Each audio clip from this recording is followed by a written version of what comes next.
We're live. Oh my gosh. You know, that's always a good thing for the day is to wake up alive. It's Oh, yes. it's kind of my philosophy in life. Wake up alive and it's a good day. So, how are you, Lynn? I'm doing great. I'm doing excellent, actually. We just had our Mm, mm, mm. nonprofit for-profit partnering masterclass. It was awesome. Love delivering that kind of information so that people will know more, to be able to do more, to get themselves visible, Mhm, get their mhm, message out mhm. there, and move the movement, right? Move the movement. And, you know, the one thing that really got everybody excited was that $10,000 grant that people can get for nonprofits. And you explained a way that a for profit can actually benefit from that, all very aligned, all very ethical. And it's all in the replay. Now, here's the thing, we will make that replay available, and it'll only be $7 because that's what people paid to go to the live. And so we're going to make it available. And, I would highly recommend that if you've been considering partnering with nonprofits, that you get this replay, because today we're going to talk about the benefits and impact of collaborative partnerships, which there are so many benefits. And you know, it's what's amazing, Vlin, is I didn't realize how much nonprofits have been a part of my business growth until the two of us started talking about different things we've done in our career. Now that we've been collaborating for a year and a half, nearly 2 years, Nearly we're two really years. getting, it's amazing. And we're really getting to understand the parallels that both of us have had in our careers. Of We're very heart centered, we're very passion driven and purpose driven in our businesses, and nonprofits have been a big part of it. So let's talk about the benefits and impact of collaborative partnerships. What does that even mean? Well, it's funny you asked that because the benefits may or may not be seen. The impact is always seen because you know the number of people that you reached. You know the number of people who have said, "Thank you for doing this," Mhm, whatever it mhm, was. mhm. Um, but on the front end, it's sometimes hard to imagine what the benefits can be. And that's why I love the work that we do, because we're helping people to understand that the process leads to identifying the benefits. And the first question is, what do you want? Right? What benefit would you like to get out of it? Is it more revenue? Is it more reach? Is it more impact? Is it more Mhm. opportunity to do your purpose work? Which are all benefits. But identifying what you want, even if it's all of those and then some, what's the top priority? Because that's going to make a difference as well. If your top priority is to generate revenue, then you want to think a little more strategically about what you can do to make that happen. If your top goal, top benefit goal is to make a bigger impact, it means that you want to reach more people and you want to focus on that aspect to reach more so that you can do more once you have that reach. Right. So the benefits are vast, and it's about taking the time to identify what it is that you feel as though is your top benefit. What do you want most out of doing a collaborative partnership? And, I asked the same question of us when we first started working together. We're a collaborative partnership. We've brought our assets and our liabilities into this space. However, our assets far shine so much brighter than, whatever challenges we may have had in our past business, or as we're working through really solidifying this collaborative partnership. Because I think it would be remiss if we didn't talk about the fact that there will be challenges. Right. Right. And, in collaborative partnerships, the values that are important to you, that's got to be a benefit. Do you have the same values? Is trust and honesty and integrity and sharing always, um, giving first? Are those values that you really cherish and put foremost in the effort that you're going to put into any collaborative partnership. Well, it should be the same when you're entering a collaborative partnership where you're looking at the benefit being revenue, Right. more clients, a greater impact, more reach, whatever that might be. So let's hear your side of the benefits thing. Well, I love that as the foundation of our conversation, because when you're thinking benefits, before thinking your own benefits, think of your collaborative partners' benefits, because It's a oftentimes mutual. it really is. Oh my gosh, it really is. And let's say that you're going to partner and collaborate with a nonprofit. And the example I'll use is we talked about this during our masterclass. When I lived in Salt Lake City, I grew my business by partnering with Chamber of Commerce's. I've been a professional Me too. speaker for 30 years, and I'm a pretty darn good speaker. I mean, I will say I put a lot of effort into developing that skill. And when I would present at a chamber meeting, they tended to fill up. And I had a business associate who was an award-winning speaker. She had been a speaker long before I had been. She was one of my first mentors.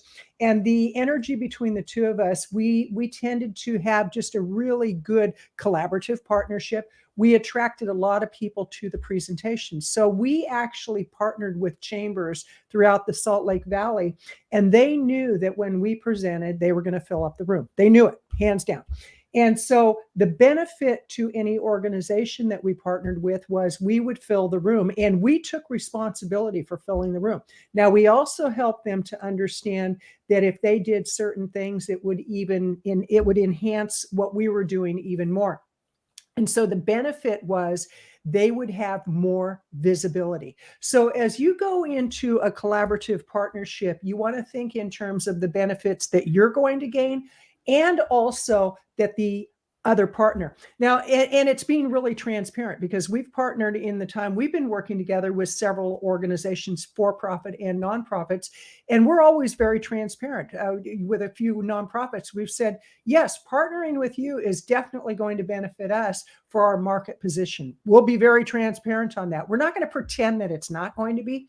So if you try to sweep things under the carpet, whether they be benefits or liabilities, and I'd love to talk about liabilities, because one of the things when you're in a partnership with people, whether it's a for-profit, nonprofit, one person, a group of people, you do get to see your, if you will, your warts show up. I mean, it's like all of a sudden you see, like, I catch myself sometimes. We're in a discussion, and I know what I want to say, and I'll just like, whoa, and it's like, ooh, that's a liability. That is a defect of character that I'm aware of, and I can work with it. So know what your own liabilities are, know what the liabilities of the organization are, and know what the benefits are, and point out the benefits to the other people, because sometimes they won't see those benefits.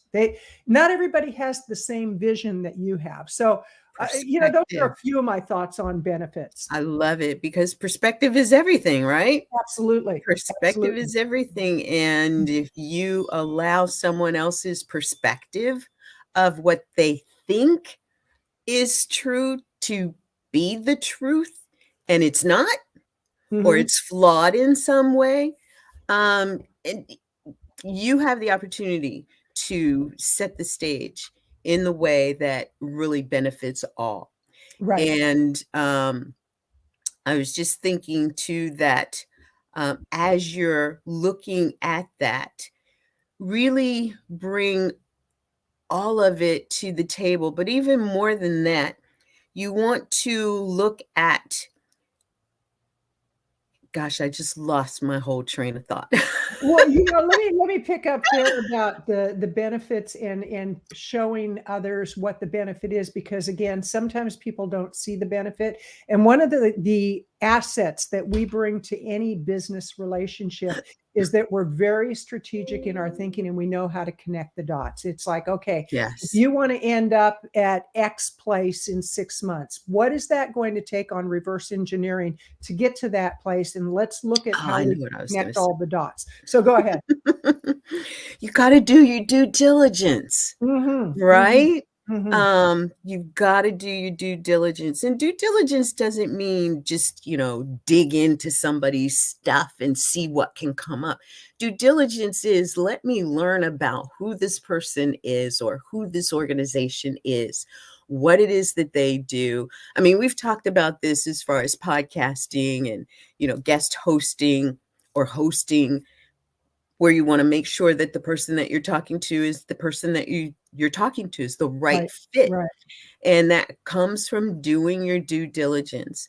And even in collaborative partnerships like a nonprofit, for profit, do your due diligence. If a for profit approaches you and wants to collaborate, do your due diligence. Who are they? What do they do? What are they talking about? And yes, the meeting is important, but after the meeting, there's another level of due diligence that needs to happen for you to confirm what it is that they told you. And likewise, they've done some due diligence on you, which is why they think that you're a good nonprofit for Mhm. them to collaborate with. Mhm. You've got this meeting, they find out more. It's time for them to go back and do I call it the C stage of their due diligence. You got an A, B, and C stage of due diligence. The front end, the middle being the meeting, Mhm. and then after the meeting, what do? You don't just sit back and say, oh, this is going to work. We do that with potential clients. We know who it is that we're talking to. Right. We talk to them. We find out even more. And after that, because you get more information, after that, you do even more due diligence.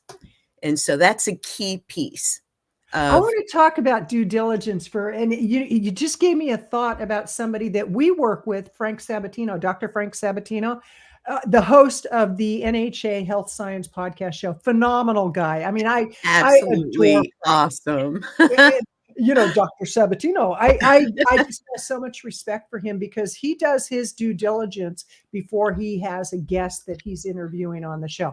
I have never ever seen a host do that much work on the front end to really make sure he understands the guest.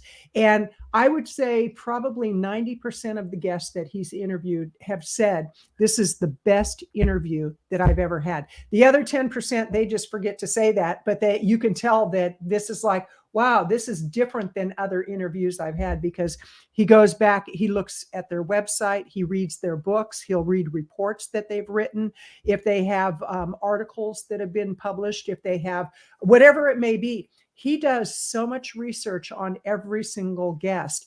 And they're like, wow, how did you know that about me? And he said, well, I did my homework. And Uh-huh. we do what we can to provide him with the information that he needs, but he always goes above and beyond that. I mean, phenomenal host doing his due diligence. And the other piece to that is take the time.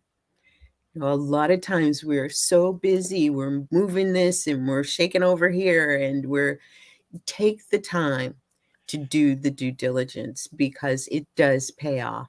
You just gave me another thought. That's what I love about working with you is because when we have conversations, it's like we both go, "Oh, there's a light bulb moment," and I know you have a little light bulb that you can hold up. And one of the light bulb moments that I just got is make it easy. There you go. Make it easy for people to do their due diligence, which means, do you have do you have a footprint online? Do you have a website? Do you have social media presence? Do you have, and I'll tell you what, something that a lot of people are not going to like, but this is the reality. You have to have more of a social media presence than you did in the past. Gary Vaynerchuk, he says that you have to have, he produces for their clients. They have an agency, 100 assets a day for social media, and at least 11 of those have to get posted. Now, it's not just a quote in an image. It's images, it's posts, it's tweets, it's It's videos, it's videos. all of that. That's part of your due diligence because you want to make it easy for people to do their homework on you. And if you have no footprint at this point in time online, it's going to be pretty hard for people to trust that you actually are who you say you are. That's a key point too. If you are just starting out, make sure that you start with the people that know you. Mm-hmm. Because as Kathleen said, until you build that that digital footprint that people that don't know you are able to find and then do their due diligence on. You want to have something out there that's credible, and your friends who will do an interview with you or an interview of you will help to establish that reputable footprint. Right, right.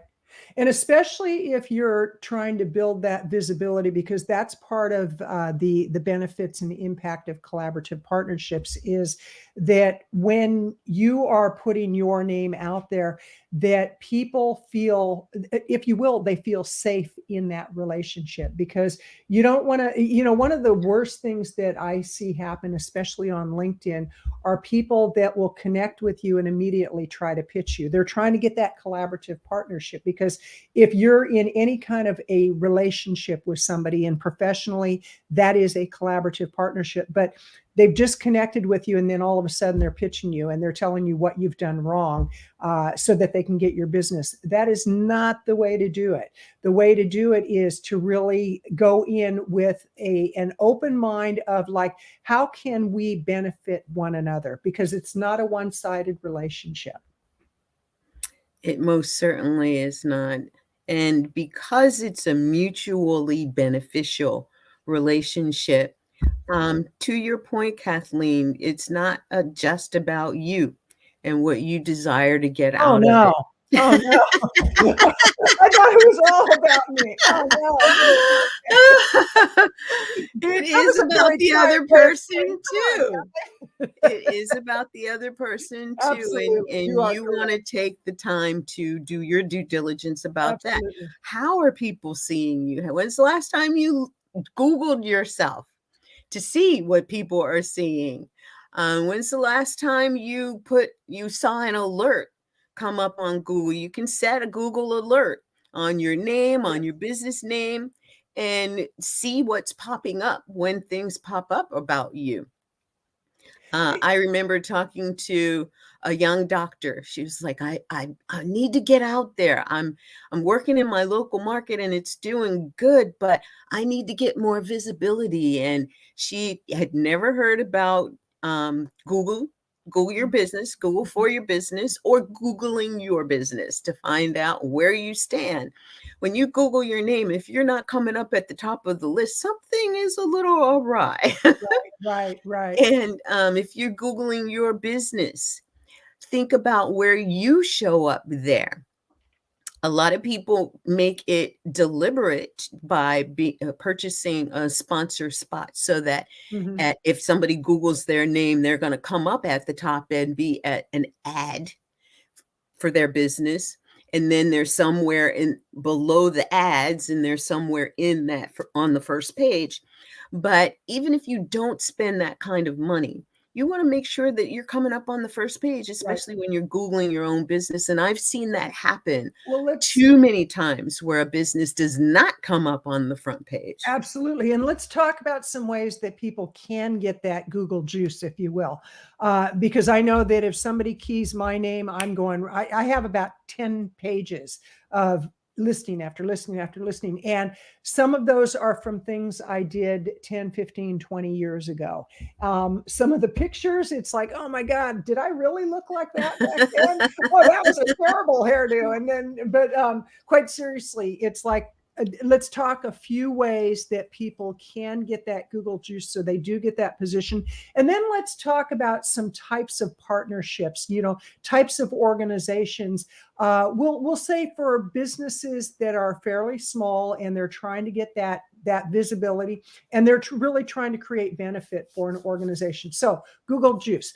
Great way to do it would be blogging. Blogging is a great idea. Another way is to be a guest on podcast shows. When you're a guest on podcast shows, number one rule is that you show up on time, you have good equipment, and you give a great interview. I mean, it's really, again, this is where it's about the audience, it's about the host, it's not about you. And So that is a collaborative opportunity that you want absolutely. to capitalize on. Absolutely. Social media marketing is another one. Speaking engagements. When you're at a speaking engagement, that often, if you're on the landing page or the sales page, that might show up. What would be some other ways that people could get that Google juice?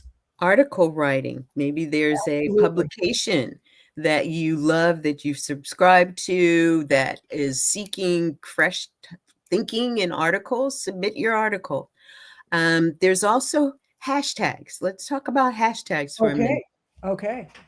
Okay. Hashtags are a good way to build up identity, a business or personal identity. So hashtag, you're making social media posts, hashtag your name, no spaces, hashtag your name, hashtag your business name. If you want to be connected to a particular nonprofit in that hashtag group, hashtag the nonprofit's name, hashtag the industry, hashtag the specific niche within that industry. And all of those places you will start integrating Okay. into. Okay, I'm going to go through this list very quickly so people can write it down, and we'll start with the hashtags. So be very conscientious of what hashtags you're using, but be consistent. Okay, so that would be one. Articles. There's article directories. There are articles that you can do on LinkedIn. I get a lot of traction for my articles on LinkedIn. When you go right to your profile and it says create an article, that is one of the best ways to reach a professional market, if that's the market you're going after, because maybe you're going after the mall market. So LinkedIn may not be the best location. You have to decide. The other one is speaking opportunities. If you get an opportunity to speak at a summit, for example, and your picture. Now, here's one that you can ask for certain benefits and favors, if you will. If you're invited to speak at a summit and your name is nowhere, it's like, go to the coordinator and say, I would like to get some visibility from this. I would like you to put my picture on the sales page or the opt-in page. We've done that for our clients where they've been invited to speak at summits and their name is nowhere to be found, and yet the person coordinating the summit wanted them to promote it. It's like, wait a minute, this is a give and take. Okay, so summits, blog posts would be another. So we've got 5 really good things. And then the 6th one is appear on podcast shows. Don't start a show right away. Go and be on shows and give a great interview. And I can assure you, you give a great interview, not only will you be listed on that podcast show, but the host may do little snippets where that goes up on social media. So those would be a few ways to get that Google juice. Let's do a nice little transition, a segue into the types of nonprofits that are relatively easy to partner with, the ones that really look for some good partnerships. What would you say, Vlyn? Well, there are a bunch in the whole food, plant-based, vegan space, Mm-hmm. whether they're nonprofits that focus on child nutrition or childhood obesity, or they're nonprofits that focus on chronic illness, or animals, Mm-hmm. animal sanctuaries. Mm-hmm. Many of the animal sanctuaries that are out there are nonprofit organizations. They rely on donations, but they also believe in the whole thing that we talk about, which is having more than one stream of income. And donations, as you know, sometimes don't happen when you need them to. What's another stream of income that you as a nonprofit actually have? And those are some that I can think of top of I'm my head. going to give you a couple of streams of revenue that oftentimes nonprofits don't think about. One would be an affiliate opportunity. For example, if you're a nonprofit that recommends certain books and you recommend them over and over, and you have thousands of people on your list, why not become an Amazon associate affiliate?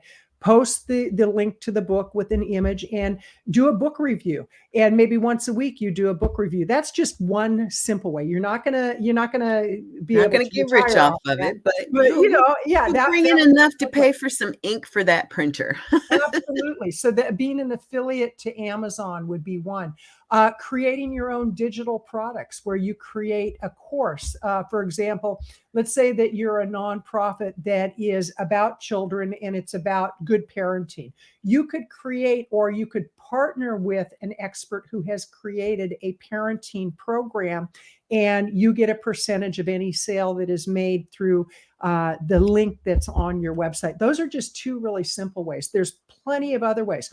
One of the things I shared during our course, the masterclass we did, was when I lived in Salt Lake, I would partner with chambers where we would go in. I had a business associate. We would go in, we would do the presentation. The chamber would help us to promote it. We would fill the room. We would sell our products. And back then it was physical products. We didn't have digital products back then. So I'm kind of aging myself on that. But we would give 50% of whatever we sold to the chamber. And we had some people saying, "You're giving 50% away?" It's like, oh, heck yeah. Because one, we want to have a great relationship with the chamber. Two, it's going to give us, that's a good faith type thing. And three, we're going to get business out of it. If you're good at what you do, that's part of your marketing investment, not a marketing cost, a marketing investment. So those are just a few of the I'd like to also yeah, talk please. about the fact that not all nonprofits are the same. Some nonprofits actually are restricted from some types of revenue generation. So you want to be aware of that. What is it that you can do? And then really go full board on doing those things that will bring in other streams of revenue to your Absolutely. nonprofit organization. Thank you for mentioning that. And that goes right back to what we talked about maybe 10, 15 minutes ago, which is due diligence. Do your homework, do your due diligence, and know the people that you're having a conversation with. So with that, Vlyn, it is always delightful to have Always, a conversation Kathleen, with you. always. And what I encourage people to do is check out our website. We've got some nice information on there, and we're going to be adding more information to it. We've got some exciting things coming in 2024. We'll be doing more master classes, and we do charge a nominal investment for people to show up.